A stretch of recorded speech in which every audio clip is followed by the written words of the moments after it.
This Assembly will hear an address by Her Excellency Jacinda Ardern, Prime Minister and Minister for Arts, Culture and Heritage and National Security and Intelligence of New Zealand.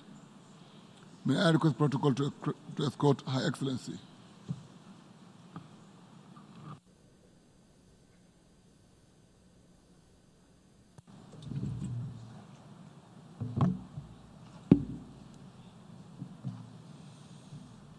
Ko ngā tangata katoa, e manakitia ana te whenua, o te ao whānui, ko ngā kaitiaki, riti ana, ngā whenua, huri rau nā e te ao, me tu tātou ki te werohia ngā wero, e te ingoa o te tika o ngā mea katoa, tēnā koutou katoa.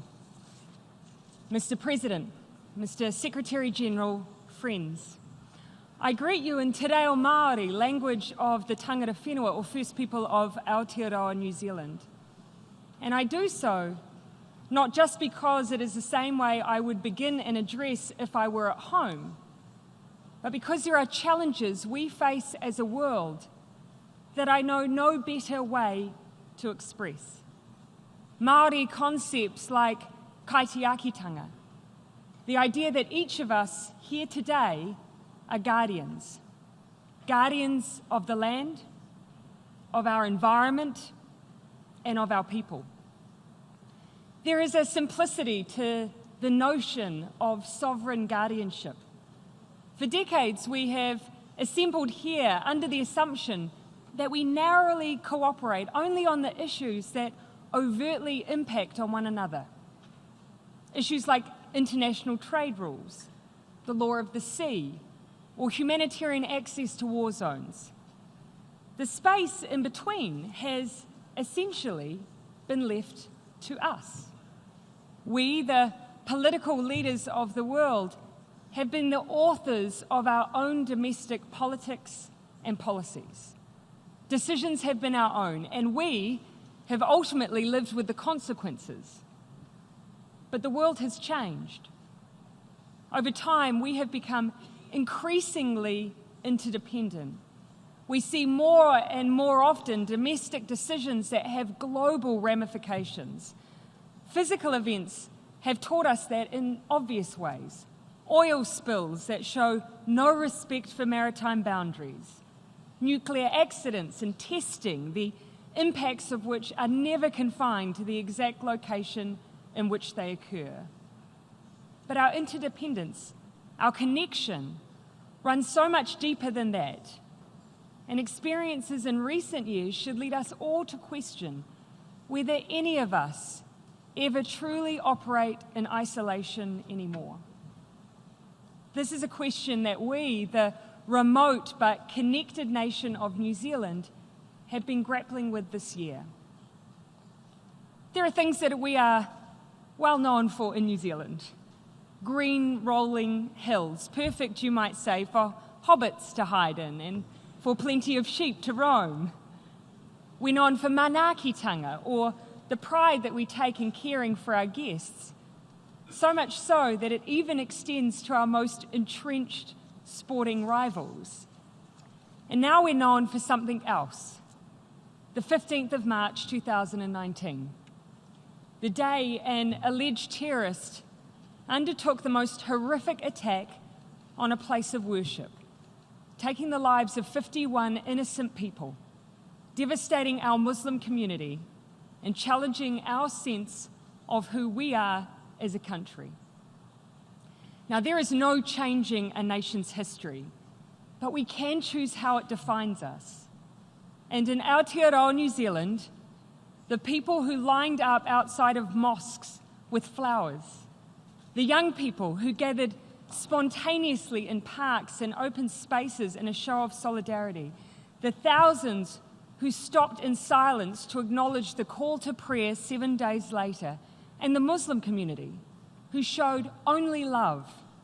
These are the people who collectively decided that New Zealand would not be defined by an act of brutality and violence, but instead by compassion and empathy. Make no mistake, though, we do not claim to be a perfect nation. While we are a home of more than 200 ethnicities, that does not mean that we are free from racism or discrimination. We have wounds from our own history that 250 years on from the first encounters between Māori and Europeans, we continue to address. But since the terrorist attack in New Zealand, we have had to ask ourselves many hard and many difficult questions. One example sticks in my mind.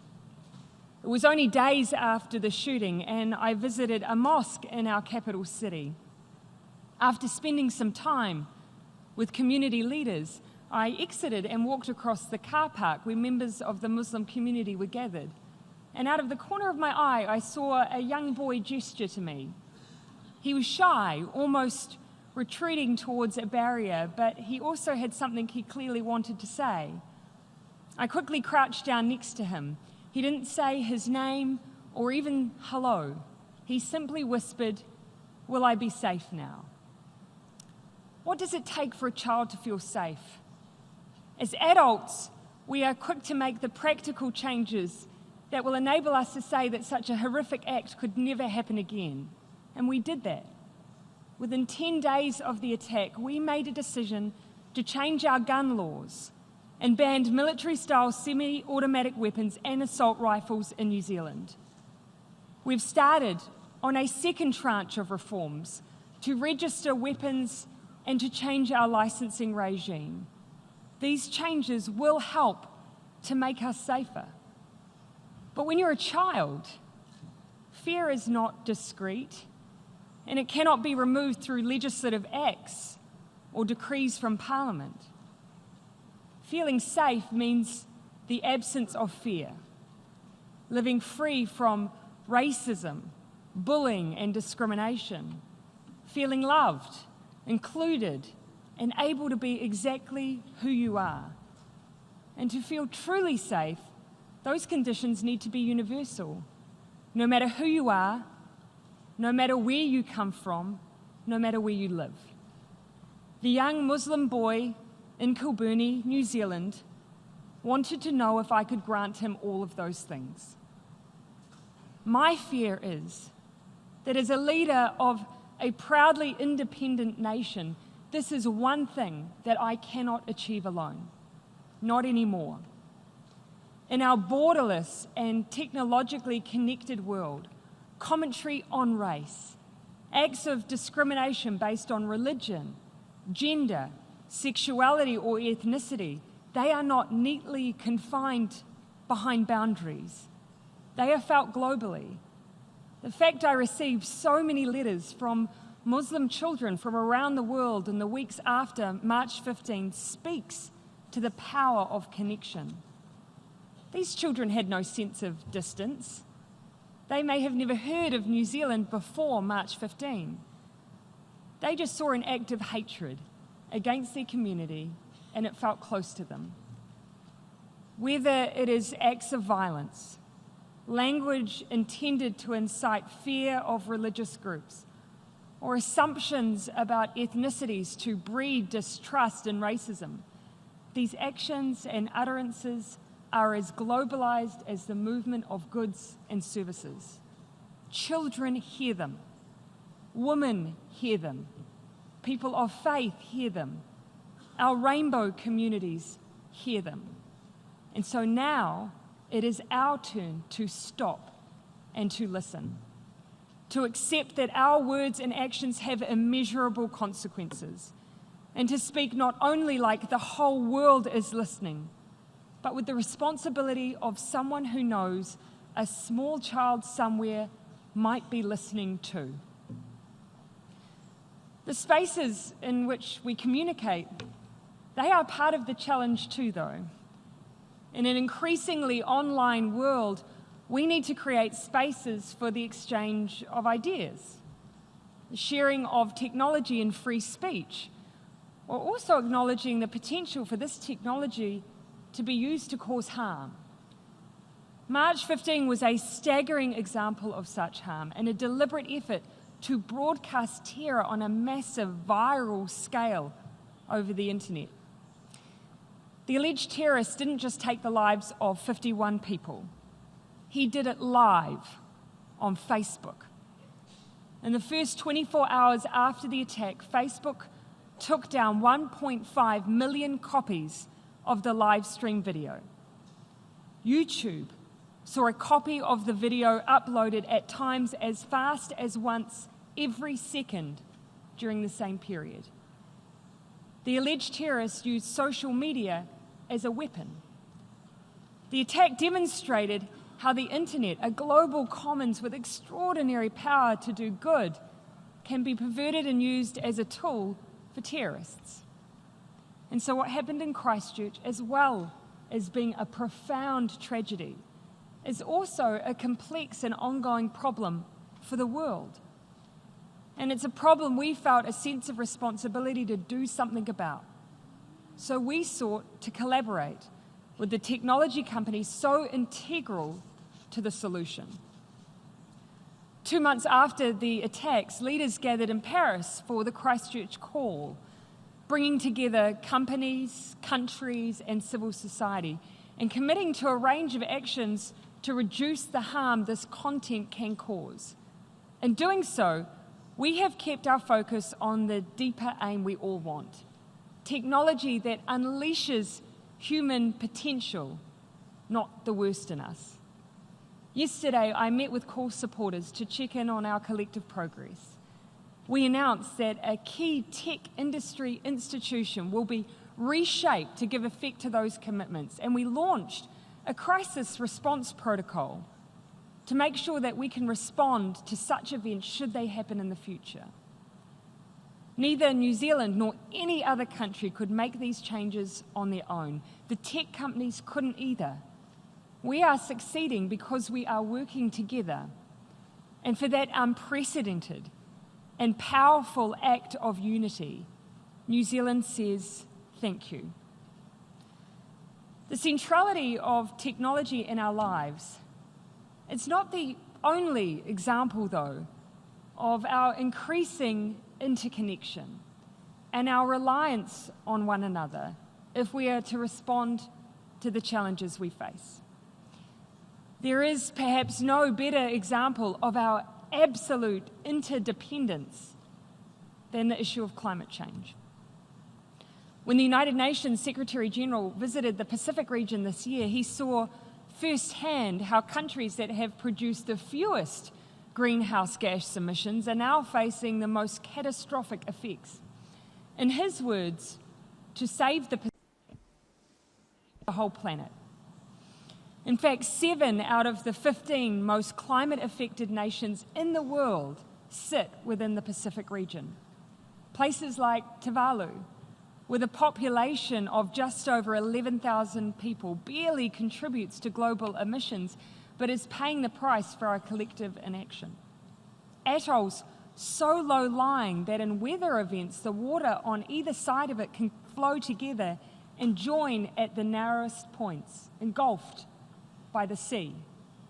Or Tokelau, a beautiful set of 3 atolls that can only be accessed by boat, where the children speak knowledgeably about climate change, knowing that unlike all of the challenges their self-reliant forebears have ever faced, this is the one that is completely and utterly in other people's hands.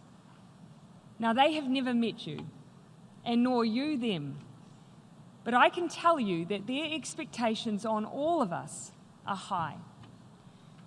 Meeting those expectations will require us to use every policy lever available. And just like the Christchurch call to action, we need to work with partners inside and outside government to make change. In New Zealand, we have plenty of work to do. We may only make up 0.17% of global emissions, but like so many others, our gross emissions have been rising steadily since the 1990s. And that's why we have coupled ambition with action. Over the past 2 years since we took office, New Zealand has produced our own zero-carbon legislation, which puts our domestic economic transformation in line with the objective of a 1.5-degree limit in global temperature increases. We've continued with our goal of planting 1 billion trees. We've created a $100 million green investment fund. We've stopped issuing new offshore oil and gas exploration permits.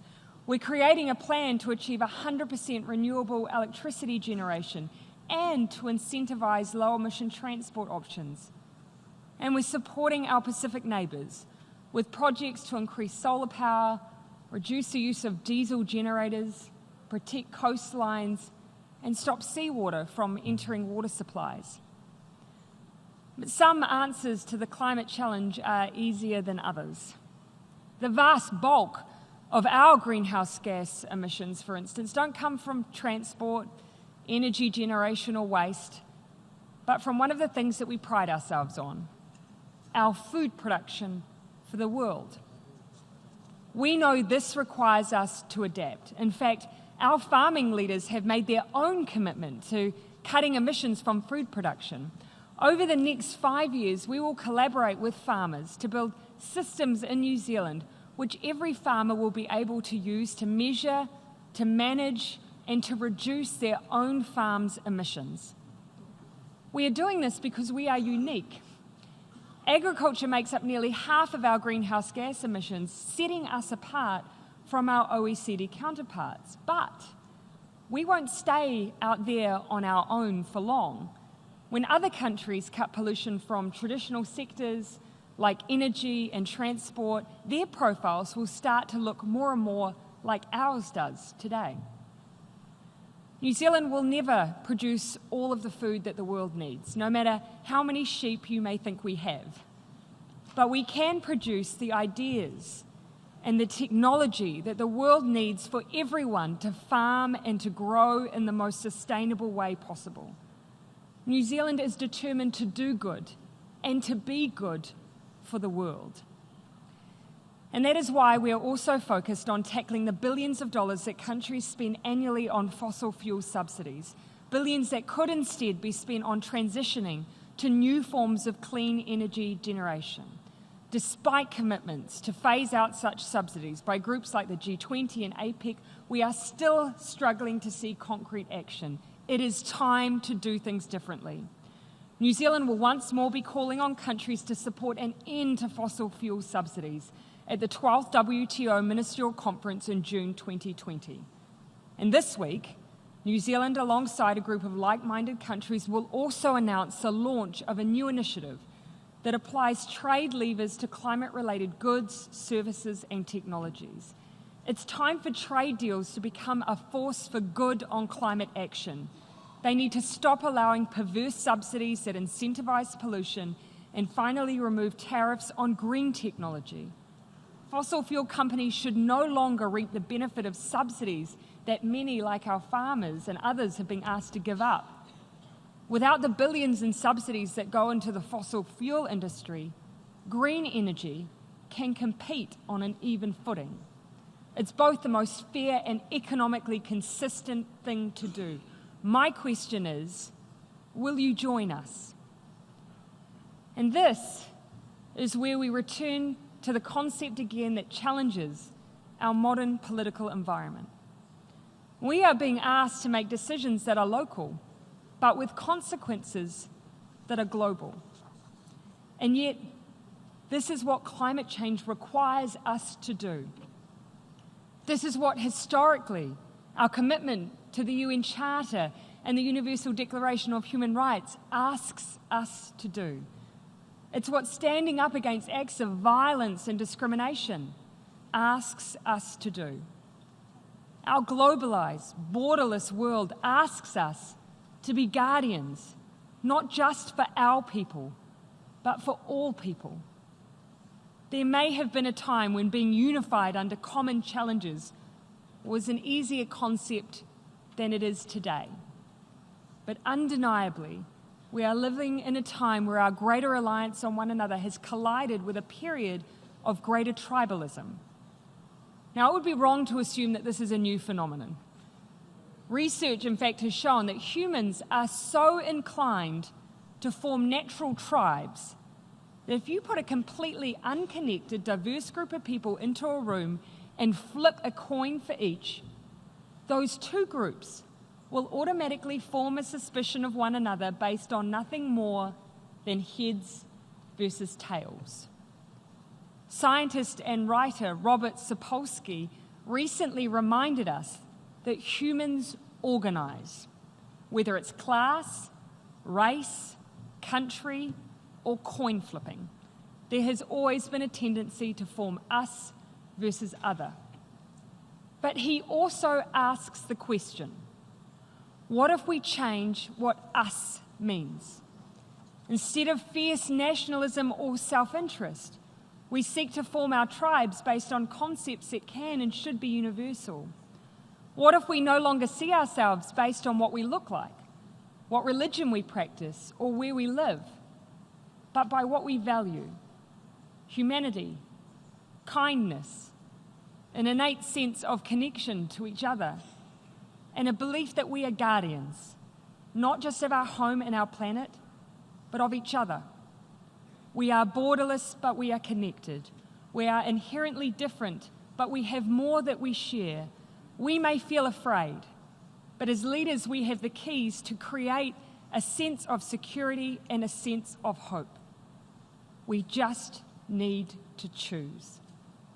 Tātou tātou, nō reira, tēnā koutou, tēnā koutou, tēnā tātou katoa.